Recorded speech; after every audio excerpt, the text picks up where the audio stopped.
नमस्कार शेतकरी मित्रांनो पाहुयात अहिल्यानगर जिल्ह्यातील महत्त्वाच्या अशा कृषी उत्पन्न बाजार समिती नेवासा घोडेगाव येथील आजचे म्हणजे दिनांक 10 फेब्रुवारी 2025चे कांदा बाजार भाव। मित्रांनो, घोडेगाव येथे आज एकूण 73 कांदा गाड्यांची आवक दाखल झाली होती। त्यामध्ये काही सुपर लॉटला 3200 रुपयांपासून 3300 रुपये क्विंटलपर्यंत बाजारभाव मिळाला आहे, तर एक नंबर क्वालिटीचा कांदा 2900 रुपयांपासून 3100 रुपये क्विंटलपर्यंत विकला आहे। दोन नंबर क्वालिटीचे कांदे 2700 रुपयांपासून 2800 रुपये क्विंटलपर्यंत विकलेत। तीन नंबर क्वालिटीच्या कांद्याला 2400 रुपयांपासून 2500 रुपये क्विंटलपर्यंत भाव मिळाला आहे।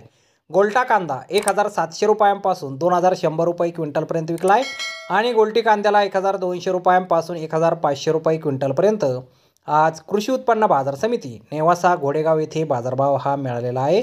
तर धन्यवाद शेतकरी मित्रांनो, व्हिडिओ शेवटपर्यंत पाहिल्याबद्दल। व्हिडिओ आवडल्यास व्हिडिओला लाईक करा, शेअर करा, चॅनलला सबस्क्राईब करा। पुन्हा भेटू अशाच एका नवीन व्हिडिओमध्ये। जय जवान जय किसान।